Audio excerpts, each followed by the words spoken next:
Meus amigos, a Copa do Brasil terá de novo, mais uma vez, uma grande final com um grande roteiro e uma grande história. Como diria o Marcos Braz, eu acho que o futebol brasileiro ganha um grande presente, mas é óbvio que todos os outros rivais estão ao pé da vida e não estão nem aí para isso, né? Nunca pensei em ser perfeito, mas vou correr pelo direito. Fala, moçada, beleza? Bruno Formiga na área e nada mais tentando chegar a 400 mil inscritos até o final do ano, mesmo sem pedir, né? Vamos ver se a gente consegue. Seguinte, final da Copa do Brasil definida, um jogo enorme entre Flamengo e São Paulo. Roteiros muito interessantes que eu vou tentar esmiuçar aqui. Lembrando, a partir do momento da gravação deste vídeo, a final acontece em um mês, basicamente. E em um mês, muita coisa pode mudar, para mais ou para menos. E pode não mudar nada também, e ficar tudo como está no cenário atual.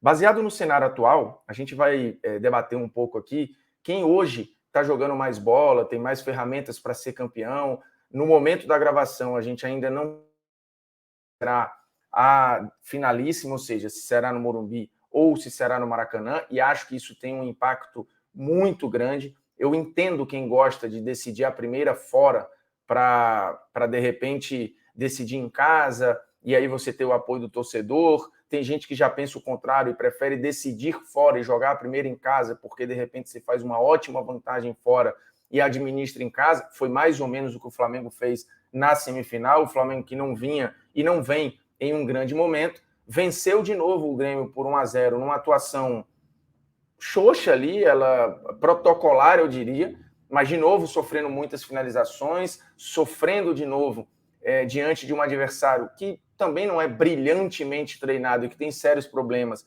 mas que tem um volume ofensivo interessante, e o Flamengo mesmo assim conseguiu passar por conta de uma atuação muito sólida e muito boa em Porto Alegre, quando conseguiu ganhar por 2-0. Diferentemente do São Paulo, que fez um jogo bom na Arena, um primeiro jogo em que perdeu por 2-1, mas foi bem em boa parte do jogo. Eu diria até que foi melhor em boa parte do jogo do que o Corinthians, mas perdeu.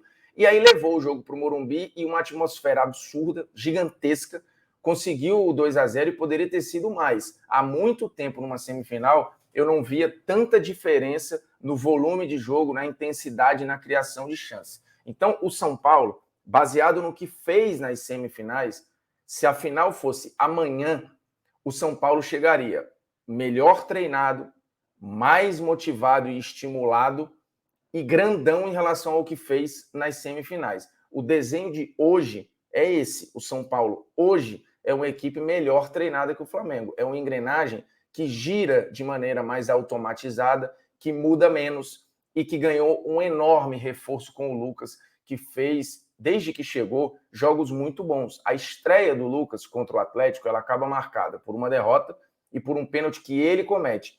Porém, um resultado em que ele, Lucas, óbvio, acaba tendo impacto, mas que ele não jogou mal. O Lucas jogou bem o jogo contra o Atlético, ou parte do jogo, né?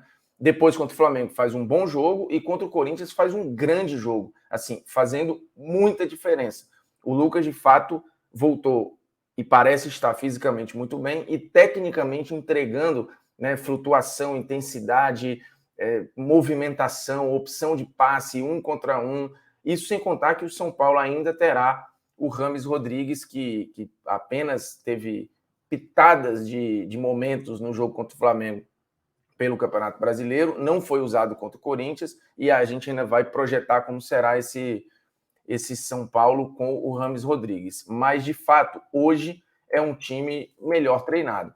E aí tem um dado que o Opta traz, por mais que essa tabela seja do SofaScore, que o São Paulo ele consegue algo que é muito raro na história da Copa do Brasil, e das poucas vezes que aconteceu, o time que fez isso terminou campeão. Repara aqui que na caminhada do São Paulo, que é uma caminhada muito, muito grande, né, enjoada, o São Paulo eliminou o Palmeiras e o Corinthians, sendo melhor que o Palmeiras e o Corinthians, basicamente, nos 4 jogos. E aí vai pegar o Flamengo na final. Eliminar Corinthians e Palmeiras na Copa do Brasil, a mesma equipe conseguir isso, aconteceu 5 vezes antes. Essa é a 6ª vez. Das outras 5 vezes, quem eliminou Palmeiras e Corinthians na mesma campanha da Copa do Brasil terminou com o título da Copa do Brasil. Então, assim, você tem um dado histórico, estatístico, a favor do São Paulo. Para além disso, repito, hoje, neste momento, o São Paulo é um time melhor treinado do que o time do Flamengo. O Flamengo segue tendo escalações modificadas. O São Paulo ele já tem 32 jogos, salvo engano, no comando do Flamengo e tem 32 escalações diferentes. Contra o Grêmio, ele voltou, pelo menos, ou tentou usar um modelo que era mais ou menos o modelo do Dorival, né? Um losango no meio-campo e tal. O Pulgar faz muita diferença, de fato, mas um Flamengo que, no campo, ainda tem estrutura sem bola desorganizada, que correr para trás ainda é uma grande dificuldade, e o São Paulo tem feito transições muito bem feitas, né? Principalmente com o Wellington Rato, agora tendo o Lucas, fazendo um jogo acelerado, o Nestor tem encaixado muito bem no time, então é uma forma de jogar que pode incomodar muito o jeito que o Flamengo joga hoje, que não é encaixado. O Flamengo segue sem conseguir encaixar a marcação alta, segue sofrendo na transição sem bola, né? O momento de pressionar ele ainda é desorganizado e não encaixado.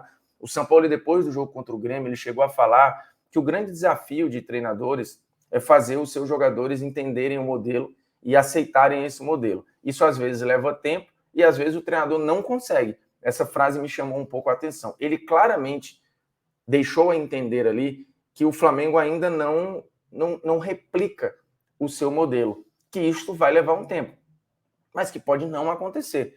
E ele falou, inclusive, na coletiva pós-jogo, que 30 dias equivale a 1 ano no futebol, e que ele pode nem estar mais aqui.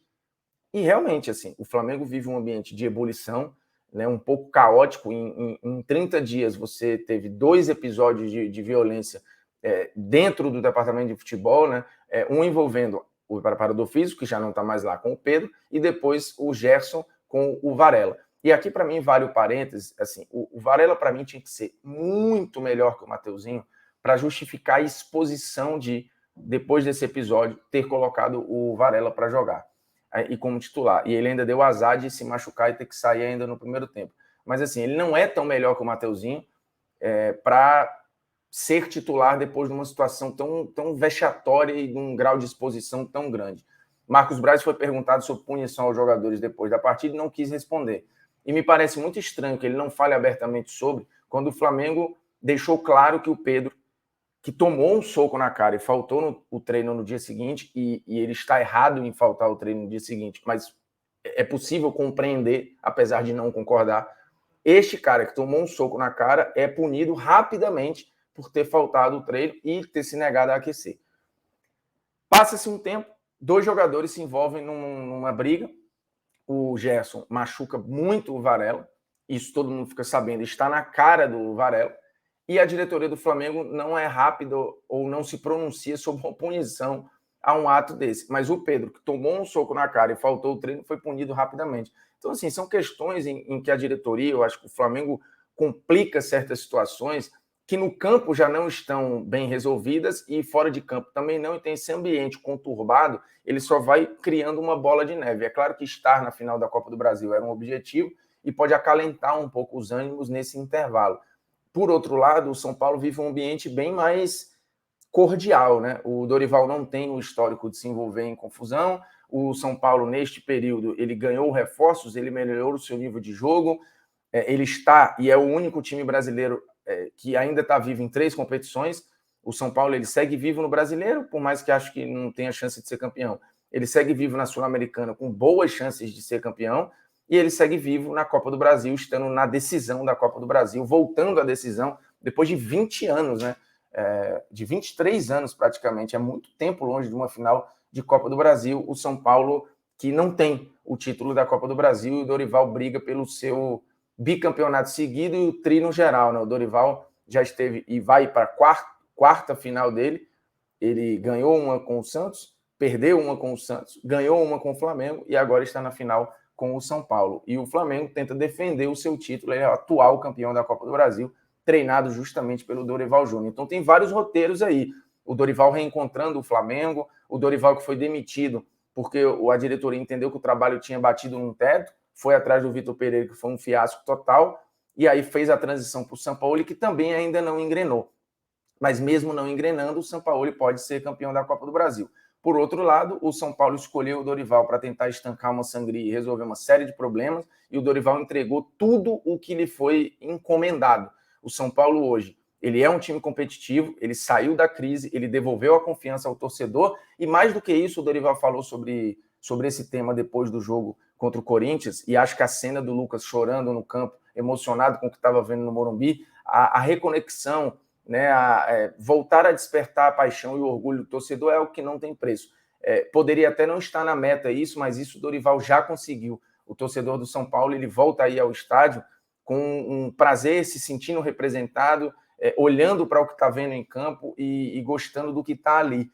Então isso, com ou sem título, é algo que o Dorival já conquistou e que não é palpável, né? Então, assim, é uma final com muitos roteiros interessantes e legais, e vai ser, de fato, um jogo gigantesco, né? Mais uma final de Copa do Brasil para entrar para a história do futebol brasileiro, assim. Muito legal, é uma das minhas competições favoritas, já falei isso aqui várias vezes, e acho que acaba entregando para o torcedor aquele ímpeto e aquela vontade de ter o mata-mata ali no calendário, né? Então, viva a Copa do Brasil!